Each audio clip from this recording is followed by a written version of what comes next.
Hello viewers and welcome to Rajput Jain and Associate.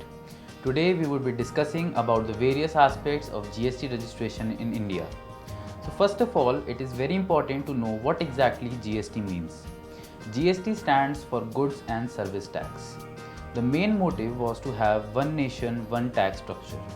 Such a new indirect tax regime was introduced in July 2017 in order to subsume various taxes like the excise duty, VAT, service tax, and many more.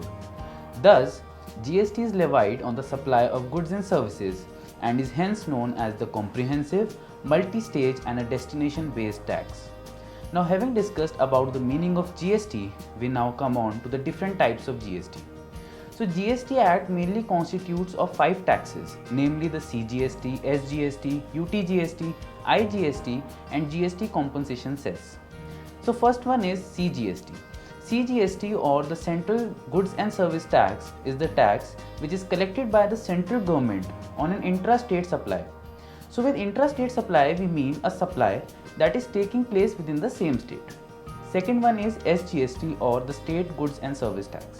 It is the tax that is collected by the state government on an intra-state supply, that is a supply which is taking place within the same state. After this comes the UTGST.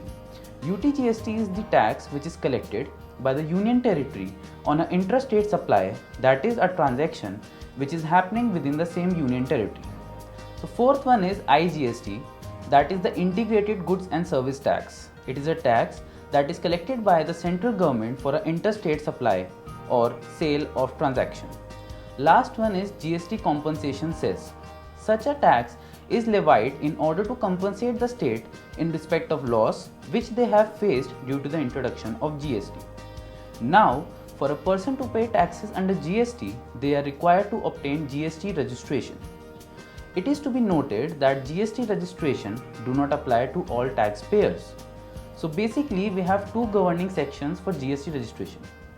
One is under Section 22 and the other one is Section 24 of CGST Act 2017. Now under the Section 22, it has been prescribed that wherever the aggregate turnover limit in respect of suppliers supplying goods or services exceeds Rs 20 lakhs in a financial year, the same would be required to obtain GST registration. However, in case of special category states, the said prescribed limit stands reduced to Rs 10 lakhs. Apart from this, any supplier supplying goods only in state other than the special category states would be liable for GST registration provided their aggregate turnover exceed Rs 40 lakhs in a financial year. Now coming on to the registration under Section 24 of CGST Act. Under CGST Act, we have certain specified persons who are required to obtain compulsory registration. Some of these are like the suppliers who are undertaking interstate supply of goods or service, or the persons who are required to pay GST under reverse charge mechanism, e-commerce operators, the casual taxable persons and the non-resident taxable persons who are undertaking supply of goods or services, or the suppliers who have been registered as an input service distributors. Apart from the above two registration, there is a voluntary registration as well. Thus, an entity requiring a GST number can obtain GST registration voluntarily. Now, under the voluntary registration, entities were unable to surrender their registration for up to 1 year. However, after certain revisions, voluntary registration can be surrendered by the applicant at any time after the grant of same. So now, having discussed about the persons requiring GST registration, we now come to the different types of registration that a taxpayer can apply for. So the first one is normal scheme. Under this scheme, the supplier is not required to make any deposit at the time of registration, and also the registration has unlimited validity. Thus, there is no requirement as such to the renewal of the registration. Next one is non-resident taxable person registration. NRTP registration requires the non-resident suppliers to deposit the expected amount of GST liability at the time of making the registration application.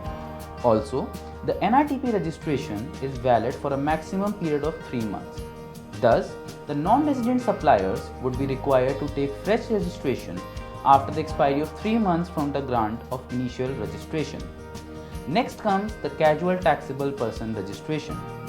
So the CTP registration is just like NRTP registration, wherein the casual taxable person would be required to deposit the expected amount of GST liability at the time of taking registration. Also, the CTP registration would be valid for a period of 3 months, just like the NRTP registration. Now the last type of registration is the composition scheme registration. So in order to apply for composition scheme, there are certain conditions which the supplier is required to comply with. So some of these conditions are like, first of all, their aggregate turnover shall not exceed rupees 1.5 crore in a particular financial year on a pan-India basis. However, in case of northeastern states and Himachal Pradesh, the set limit stands reduced to rupees 75 lakhs. Also, such suppliers would be required to pay GST at a flat rate irrespective of the nature or the goods they are supplying. One of the major conditions is that they are disallowed from claiming input tax credit. Thus, composite suppliers are ineligible to claim any amount of input tax which they have paid on their purchases. So after discussing about the major portion of GST registration, we now come on to the various benefits that a registered taxpayer can avail.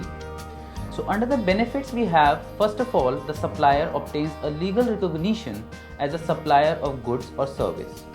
There are comparatively lesser compliances than the earlier indirect tax regime. Also, a proper structure has been provided for the availment of ITC, which was unfortunately not available in the previous indirect tax regime. There is a defined treatment in respect of e-commerce suppliers, and also, as discussed earlier about the composition scheme registration, the same acts as a relaxation for small businesses since they would be required to pay GST at a very nominal rate. Next, we come on to the documents which are required for GST registration. So under the documentation, we require first of all the PAN card of the business that is applying for GST registration. Then comes the ID proof of the promoters or the applicant along with their photographs. Now under the ID proof, the applicant can provide their passport, driving license, Aadhaar card, voter ID card as well. Next one is address proof of directors or the promoters, for which they can provide their passport, their driving license, Aadhaar card, voter ID card, ration card as well. After this comes the registration document of the company. In case of a sole proprietorship firm, there is no such requirement as to the registration document. In case of partnership firm, the applicant can submit their partnership deed. Now, in case of LLP or a company, their incorporation certificate, which they have received from the Ministry of Corporate Affairs, is required to be submitted. In case of other entities like the society, trust, government departments, or any body of individuals, they must provide their registration certificate. Apart from registration documents, there is a requirement to provide the proof of place of business. So in this, if the premises is owned, the applicant can provide the document in support of the ownership of the premises, for which they can provide their latest property tax receipt or the copy of the electricity bill. In case of rented premise, the applicant can provide a copy of rent agreement along with supporting documents of the ownership of premise by the landlord, like their latest property tax receipt or any of the utility bill. Now in case the place of business is set up in a SEZ or the applicant is an SEZ developer, the same shall provide the necessary documents or the certificates which have been issued by the Government of India. At last comes the bank account which has been opened in the name of the said entity. For this, the applicant can provide the scanned copy of the first page of the passbook or the bank statement, or they can even provide a cancelled check for the same. However, all these documents shall bear the name of the applying entity. So having discussed about the documents required for GST registration, we now come on to the last part of our video, wherein we will discuss about the procedure for GST registration. So under the process, the applicant is required to log in into the GST portal. After that, the applicant is required to select the new registration icon. Then the page will redirect to the new registration page. On the new registration page, the applicant is required to provide the requisite information and the type of taxpayer for which they are applying. So after providing all the information, the applicant shall click on the proceed button. After clicking on the proceed button, the page will redirect for the OTP verification. An OTP will be sent on the email ID and the mobile separately, and the same shall be valid for time 10 minutes. The applicant is required to validate the OTP sent on email and mobile number separately. After successful validation, a temporary reference number will be generated. After this, the applicant is required to log in on the GST portal using the TRM so generated. Click on the registration icon and fill in the required information for successful registration. After that, fill in the details of the promoters of the said entity along with the place of business. Then provide the scanned copy of the documents which we have already discussed earlier. Then provide the details of the goods or services in which the entity would be dealing in. And at last, provide the details of the bank account of the said entity. After completing the form, submit the final application. On submitting the application, the applicant will be required to verify the same using a digital signature certificate. On successful verification, an ARN number will be generated, that will be the application reference number, and the same can be used for checking the status of the application. After this, the application will be forwarded to the GST authority, and the same will scrutinize the application and the documents submitted and will communicate their GST number on their registered email ID and the mobile number as well.